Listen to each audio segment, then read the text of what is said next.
অভাগা যেদিকে যায় সাগর শুকিয়ে যায়। বাংলাদেশকে ফের মাইনকার চিপায় ফেলে দিয়েছে রাশিয়া। কিন্তু এই খেলাটা ভ্লাদিমির পুতিনের নাকি দিল্লির চাণক্য নরেন্দ্র মোদীর, এটা বুঝতে হলে পুরো ভিডিও দেখতে হবে। রাশিয়া বাংলাদেশকে গতকাল স্পষ্ট জানিয়ে দিয়েছে, ডলারের দিন শেষ, এখন থেকে আমাদের সাথে বাণিজ্য করতে হবে ভারতীয় রুপিতে। এমনকি রূপপুর পারমাণবিক বিদ্যুৎ প্রকল্পের বাকি যে ঋণের টাকা রাশিয়া পায় সেটাও পরিশোধ করতে হবে ভারতীয় রুপিতে। চলেন স্লোগান দেই, ওই দিল্লি না ঢাকা, মস্কো মস্কো। চমৎকার না? একটা বিষয় না বললেই নয়, রূপপুর প্রকল্পের বাকি ঋণের অর্থ টাকায় পরিশোধের সমঝোতা করেছিল বঙ্গবন্ধু কন্যা শেখ হাসিনা, বাংলাদেশ আওয়ামী লীগ। অর্থাৎ যে টাকা রাশিয়া পায় সে টাকায় দেওয়া যেত, ডলারে কিংবা রুপিতে না। এর ফলে কি কি হতো এই ব্যাখ্যায় না যায়, এটা নিশ্চয়ই আপনারা বুঝেন। যাই হোক, একদিকে হোয়াইট হাউসের রক্তচক্ষু, অন্যদিকে সুইফট ব্যাংকিং ব্যবস্থার কঠোর নিষেধাজ্ঞা। কিন্তু মার্কিনীদের এইসব অর্থনৈতিক নিষেধাজ্ঞার দেয়াল জাস্ট ফু মেরে উড়িয়ে দিয়েছে ভ্লাদিমির পুতিন অর্থাৎ মস্কো এবং নরেন্দ্র মোদী অর্থাৎ দিল্লি। তারা তৈরি করে ফেলেছে আন্ডারগ্রাউন্ড ট্রানজ্যাকশন নেটওয়ার্ক, যেটা আপাতত বাংলাদেশকে স্তব্ধ করেছে। বেশি দিন না, অল্প কিছুদিন পর এশিয়াকে স্তব্ধ করবে, তারপর পুরো বিশ্ব হয়তোবা স্তব্ধ হয়ে যেতে পারে। আচ্ছা, মার্কিনীরা বাংলাদেশকে যেই পেট্রো ডলারের খাঁচায় বন্দি করতে চেয়েছিল, সেই খাঁচার শেকলে সজোরে টানটা মারলো কে? ভ্লাদিমির পুতিন নাকি নরেন্দ্র মোদী? টান যেই মারুক তাতে কোনো সমস্যা নাই, কিন্তু পরাশক্তিদের এই যে মহা নাটক, এই নাটকের কেন্দ্রবিন্দুতে দাঁড়িয়ে থাকা বাংলাদেশের কপালে যে অনেক বড় দুঃখ আছে সেটা কিন্তু বোঝা যাচ্ছে। চলেন ব্যাখ্যা করি। এই খেলাটা পুতিনের একার, নাকি ব্যাকস্টেজ থেকে সুতো নাড়াচ্ছেন নরেন্দ্র মোদী? এটা যদি প্রশ্ন হয় তবে এক কথায় উত্তর হবে, এটা একদিকে পুতিনের অস্তিত্ব রক্ষার লড়াই, আর অন্যদিকে নরেন্দ্র মোদীর বিশ্বজয়ের গল্প। অঙ্কটা মেলাই স্পষ্ট বুঝে যাবেন। ইউক্রেন যুদ্ধের পর যখন মার্কিনীরা এবং ইউরোপের দেশগুলো রাশিয়ার উপর একের পর এক নজিরবিহীন নিষেধাজ্ঞা চাপিয়েছে, পুতিন তখন থেকেই খুব ভালো করে জানতেন মার্কিন ডলারের রাজত্ব না ভাঙলে রাশিয়াকে অর্থনৈতিকভাবে পঙ্গু বানিয়ে দেওয়া হবে। কিন্তু সমস্যা হলো, আন্তর্জাতিক বাজারে রাশিয়ার নিজস্ব মুদ্রা রুবল দিয়ে সবাই ব্যবসা করতে রাজি হচ্ছিল না। ঠিক তখনই আড়াল থেকে চালটা দিয়েছেন চাণক্যের দেশের প্রধানমন্ত্রী নরেন্দ্র মোদী। পশ্চিমাদের রক্তচক্ষুকে পাত্তা না দিয়ে ভারত অতি সস্তায় রাশিয়ার থেকে কোটি কোটি ব্যারেল তেল কেনা শুরু করলো। কিন্তু ভারত মার্কিন ডলার দিয়ে এইসব তেল কেনে নাই, ভারত দিয়েছে তাদের নিজস্ব মুদ্রা ভারতীয় রুপি। ফলাফল কি দাঁড়াইছে? রাশিয়ার কেন্দ্রীয় ব্যাংকে জমতে জমতে পাহাড় আকৃতি হয়ে গেছে ভারতীয় মুদ্রা অর্থাৎ রুপি। এখন প্রশ্ন হলো, পুতিন এই বিপুল পরিমাণ রুপি দিয়ে কি করবেন? নরেন্দ্র মোদী তখন হাসি মুখে ডিপ্লোম্যাটিক ভাষায় উত্তর দিলেন, আপনি এই রুপি দিয়ে দক্ষিণ এশিয়ায় বাণিজ্য শুরু করে দেন। যেই কথা সেই কাজ। ঠিক সে মুহূর্তেই ভ্লাদিমির পুতিন তার চোখ পড়ল বাংলাদেশের দিকে। কথায় আছে, গরিবের বউ সবার ভাবি। রূপপুর পারমাণবিক বিদ্যুৎ প্রকল্পের মোট ঋণের প্রায় $11.5 বিলিয়ন এখনো রাশিয়া বাংলাদেশের কাছে পায়, আর সেই খেলাটা খেলে দিলেন ভ্লাদিমির পুতিন। তিনি বাংলাদেশকে বললেন, ডলার দিতে পারতেছো না, কোনো সমস্যা নাই, সুইফট জটিলতা, কোনো সমস্যা নাই, ভারতের বিপুল পরিমাণ রুপি আমার ব্যাংকে জমা আছে, সেই রুপিতেই এবার আমাদের লেনদেন হবে, তোমরা আমাকে রুপিতে পরিশোধ করো ঋণের টাকা। ঠান্ডা মাথায় চিন্তা করেন, যদি মেনে নেই প্ল্যানটি পুতিনের মাথা থেকে বের হয়েছে, কিন্তু নিশ্চিত থাকেন এই প্ল্যানের পেছনের পাওয়ার হাউস হিসেবে কাজ করেছে ভারতের প্রধানমন্ত্রী নরেন্দ্র মোদী। যে যাই বলেন, যত ব্যাখ্যায় দেন, যত কথাই বলেন, এইটা নরেন্দ্র মোদী এবং পুতিনের যৌথ গেম প্ল্যান। মার্কিনীরা কেন চিন্তিত, কেন ওয়াশিংটনের ঘুম হারাম হয়ে গেছে?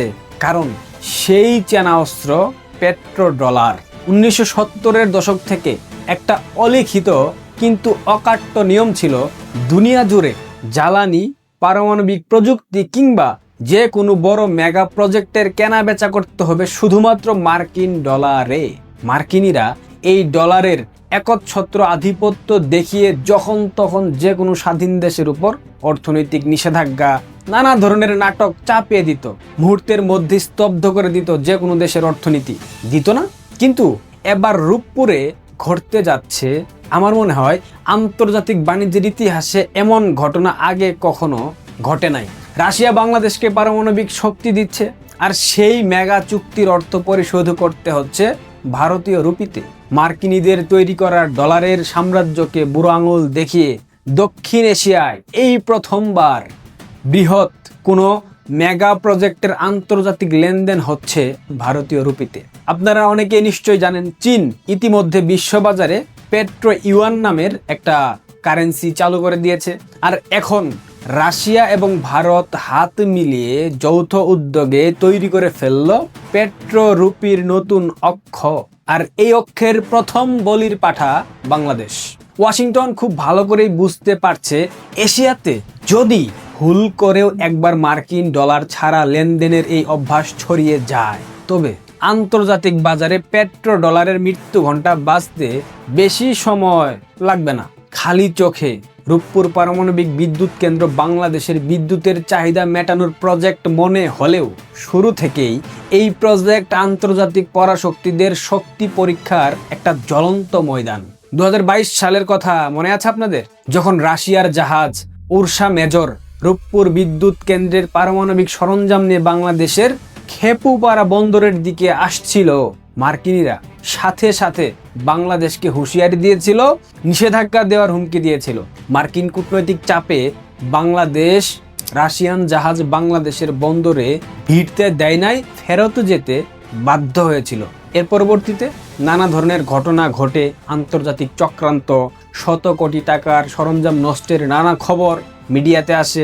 ছাত্রদলের সাবেক ইঞ্জিনিয়ারকে দিয়ে বালিশকাণ্ড ঘটানো হয়, রূপপুরে অসংখ্য লাশ ফেলা হয়, রাশিয়ানদের লাশ ফেলা হয়। রাশিয়ানরা এত কিছুর পরেও কোনো প্রতিবাদ করে নাই, কোনো কথা বলে নাই, কোনো গোয়েন্দা তথ্যও তারা সামনে আনে নাই। কারণ সকল চক্রান্তের উদ্দেশ্য ছিল রূপপুর পারমাণবিক বিদ্যুৎ কেন্দ্র বন্ধ করে দাও, এইটা হতে দেওয়া যাবে না। অর্থাৎ উদ্দেশ্য ছিল একটাই, রূপপুর প্রকল্পকে যে কোনো মূল্যে আটকে দিতেই হবে। কিন্তু রাশিয়ার প্রযুক্তি এবং আওয়ামী লীগ সরকারের দৃঢ়তা কোনো বাধাই মানে নাই। সব চক্রান্ত নস্যাৎ করে দিয়ে রূপপুর বিদ্যুৎ কেন্দ্র সম্পন্ন হয়, দৃশ্যমান হয়। আর যখন অর্থ পরিশোধের মোক্ষম সময় এসেছে, মার্কিনিরা ভেবেছিল আন্তর্জাতিক সুইফট ব্যবস্থা বন্ধ করে রাশিয়াকে আটকে দেবে। ঠিক তখনই নরেন্দ্র মোদী এবং ভ্লাদিমির পুতিন এই রুপি পেয়ারিং মেকানিজম সামনে আনলেন, যেটা মার্কিনীদের পুরো খেলায় পণ্ড করে দিয়েছে। কিন্তু পরাশক্তিদের এই উত্তপ্ত দাবা খেলায় বাংলাদেশের লাভ কি এবং ঝুঁকিটাই বা কি? প্রথম লাভ, ডলার সংকট থেকে মুক্তি।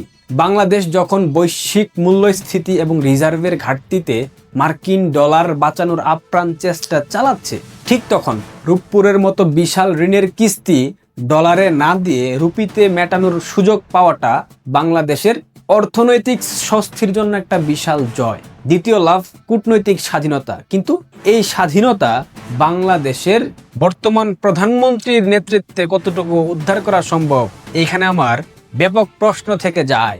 বাংলাদেশ মানে বিএনপি, অর্থাৎ মেরুদণ্ডহীন প্রধানমন্ত্রী তারেক রহমান। তিনি কি বিশ্বকে দেখিয়ে দিতে পারবেন তারা একক কোনো পরাশক্তির ইশারায় চলেন না?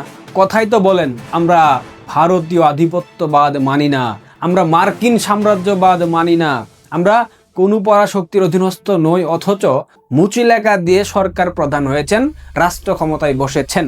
তারা আরো বলে, দেশের স্বার্থ যেখানে বাংলাদেশ সেখানে যুক্ত হতে পারে। কিন্তু বাস্তব অর্থে আমার মনে হয় না মুচিলেখা রহমান পারবে এই ধরনের সিদ্ধান্ত নিতে। কারণ ওয়াশিংটন যদি মনে করে বাংলাদেশ তাদের ডলারের একচ্ছত্র আধিপত্যকে বাইপাস করতে ভারত এবং রাশিয়াকে পরোক্ষ কিংবা প্রত্যক্ষভাবে সহায়তা করছে, তাইলে কিন্তু কেল্লা ফতে। আমেরিকা বাংলাদেশের উপর পরোক্ষভাবে অর্থনৈতিক কিংবা বাণিজ্যিক চাপ তৈরি করবে। এই চাপ থেকে বাংলাদেশ মুক্তি পেত যদি প্রতিবেশী বন্ধু রাষ্ট্রের সাথে কূটনৈতিক সম্পর্ক স্বাভাবিক থাকতো। স্বাভাবিক সম্পর্ক থাকলে তখন ভারতের আঞ্চলিক সমর্থন এবং রাশিয়ার কৌশলগত অবস্থান বাংলাদেশকে একটা শক্তিশালী ডিপ্লোম্যাটিক শিলে ঢেকে রাখতো। কিন্তু বর্তমানে সম্পর্কের যে অবস্থা, তাতে সেই সম্ভাবনা নাই বললেই চলে। তাইলে শেষ কথা কি? শেষ কথা একটাই, চলেন স্লোগান দেই, ওই দিল্লি না ঢাকা, মস্কো মস্কো না ওয়াশিংটন ওয়াশিংটন, ইসলামাবাদ ইসলামাবাদ। জিয়ার ছেলে টেপা তারেক এখন কি করবে সেটা আমরা দেখব। তবে নরেন্দ্র মোদী যেই খেলা দিয়েছেন সেই খেলায় বাংলাদেশ আবারও মাইনকার চিপায় পড়ে গিয়েছে, আর এই মাইনকার চিপায় ফেলে দিয়েছে রাশিয়া। দেখা যাক এখন ডলারে পরিশোধ করে কিভাবে। আন্তর্জাতিক সুইফট সিস্টেম বন্ধ, রাশিয়ার ব্যাংক ডলার রিসিভ করতে পারবে না, টাকায় রাশিয়া পরিশোধ করলে মানবে না। উপায় একটাই, রুপিতে পরিশোধ করো। তারেক টেপা দেখবো কি করেন। ভালো থাকবেন প্রিয় দর্শক, পারলে ভিডিওটা শেয়ার করবেন। ধন্যবাদ।